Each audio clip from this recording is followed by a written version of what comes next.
భాగ్యనగరంలో గణపతి ఉత్సవాలు ప్రశాంతంగా ముగిశాయి. అయితే గణేష్ ఉత్సవాల్లో అమ్మాయిల పట్ల అసభ్యకరంగా ప్రవర్తించిన ఆకతాయిల ఆట కట్టించాయి షీ టీమ్స్. పలువురు ఆకతాయిలను గుర్తించి అదుపులోకి తీసుకున్నారు. గత సంవత్సరంతో పోలిస్తే ఆకతాయిలను రికార్డు స్థాయిలో పట్టుకున్నారు షీ టీమ్స్ అధికారులు. పట్టుబడిన వారిలో 68 మంది మైనర్లు ఉన్నారు. వీడియోల ఆధారంగా రెడ్ హ్యాండెడ్గా పట్టుకున్నామన్నారు షీ టీమ్స్ డీసీపీ లావణ్య. మరింత సమాచారం మా ప్రిన్సిపల్ కరెస్పాండెంట్ జ్యోతి అందిస్తారు. మహిళల భద్రత మా బాధ్యత అన్నట్లుగానే గణేష్ ఉత్సవాల్లో భాగంగా జరిగినటువంటి 11 రోజుల్లో మహిళల పట్ల అసభ్యంగా ప్రవర్తించినటువంటి ఆకతాయిల భరతం పట్టారు షీ టీమ్స్ ఆఫీసర్స్. అయితే ఈ 11 రోజుల పాటు స్టార్టింగ్ నుంచి నిమజ్జనం అయ్యేంత వరకు ఆకతాయిలు ఎంతమందిని పట్టుకున్నారనే అంశాలకు సంబంధించి ప్రస్తుతం మనతో మాట్లాడేందుకు షీ టీమ్స్ డీసీపీ లావణ్య గారు ఉన్నారు. ఒకసారి మాట్లాడదాం. మేడం నమస్తే. 11 రోజుల పాటు జరిగినటువంటి గణేష్ ఉత్సవాల్లో భాగంగా ఎంతమంది ఆకతాయిలను పట్టుకున్నారు మ్యామ్? షీ టీమ్స్ గణేష్ ఉత్సవాలు మొదలవగానే మా యొక్క టీమ్స్ని స్ట్రెంథెన్ చేయడం జరిగింది. అండ్ ఆ టీమ్స్ని స్పెసిఫిక్గా గణేష్ ఉత్సవాల్లో భాగంగా ఆకతాయిలను పట్టుకోవడానికి వాళ్ళకి ప్రాపర్ బ్రీఫింగ్ ఇవ్వడం జరిగింది. దీనిలో భాగంగా దాదాపు 1600 మందిని మేము పట్టుకోవడం జరిగింది. 1600 మంది అంటే మనం చూసాం, ఇంకో 2-3 డేస్ ఉంది అనగా 9:30 అని చెప్పేసి మనం విన్నాము.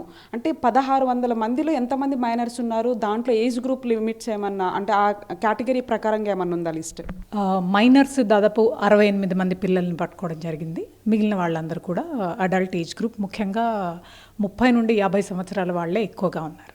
ఏ విధంగా దాన్ని కోర్టుకి ప్రొడ్యూస్ చేస్తున్నారు మ్యామ్? విత్ వీడియో ప్రూఫ్ల ద్వారానే ఇవన్నీ కోర్టుకి ప్రొడ్యూస్ చేయబోతున్నారా? మేము ఇప్పుడు ఆ ప్రాసెస్ అనేది బిగిన్ చేయడం జరిగింది. దానిలో భాగంగా వారిపై ఉన్నటువంటి వీడియో ఎవిడెన్స్ని కూడా కోర్టులో ప్రొడ్యూస్ చేయడం జరుగుతుంది. అంటే మనం బోనాల టైంలో చూసాము, అట్ ది సేమ్ టైం ఇప్పుడు గణేష్ ఉత్సవాల్లో భాగంగా మీ టీం వర్క్ చూస్తూ ఉన్నాము. ఏం చెప్తారంటే మహిళలు ఏదో పూజకి వెళ్ళి అక్కడ గణేష్ పూజ లేకపోతే ఇంక ఇతరత్ర కార్యక్రమాలకు వెళ్ళినప్పుడు ఆకతాయిలు ఈ విధంగా చేయడం, దాని పట్ల మహిళలకు భద్రత పరంగా ఏం చెప్తారు? అట్ ది సేమ్ టైం ఇటువంటి వాటికి పాల్పడేటటువంటి ఆకతాయిలకు ఎటువంటి శిక్షలు ఉండబోతున్నాయి? ఇందులో మహిళలకి నేను చెప్పదలుచుకుంది ఏంటంటే, మీరు ధైర్యంగా మీరు అనుకున్నది చేయండి, అనుకున్న పనిని పూర్తి చేయండి. ఆకతాయిలు ఇబ్బంది పెడతారనే ఆలోచన మీ మైండ్లోంచి మీరు తొలగించాలి. ఎందుకంటే షీ టీమ్స్ ఈ దిశగానే చాలా కష్టపడుతుంది. అండ్ ఇట్లాంటి వాళ్ళని ఇబ్బందికి గురి చేసే వాళ్ళని అందరినీ పట్టుకోవడంలో మేము సక్సెస్ఫుల్ కూడా అవుతున్నాము. అంటే ఇప్పుడు వీళ్ళని ఏ విధంగా కోర్టుకి హాజరుపెడతారు మేడం? అంటే వీడియో ప్రూఫ్స్ ఇవన్నీ కూడా తీయడం చాలా కష్టం. సో దీని గురించి ఏం చెప్తారు? ఖచ్చితంగా ఇది ఒక క్లిష్టమైన ప్రక్రియ.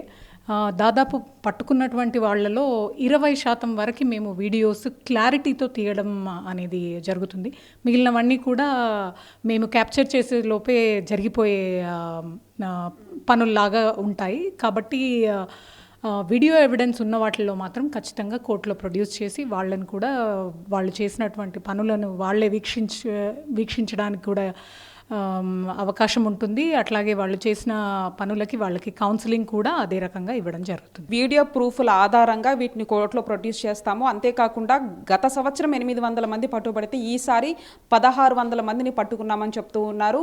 ఎటువంటి పండగల సీజన్ అయినా లేదంటే డైలీ ఏదైతే మెట్రో స్టేషన్స్ కావచ్చు లేకపోతే బస్ స్టాపుల దగ్గర ఉన్నటువంటి మహిళల పట్ల అసభ్యకరంగా ప్రవర్తిస్తే మాత్రం ఆ పరిసర ప్రాంతంలోనే మా షీ టీమ్స్ ఉంటుంది, ఖచ్చితంగా వాళ్ళ మీద యాక్షన్ కూడా ఉంటుందంటూ కూడా డీసీపీ చెప్తూ ఉన్నారు.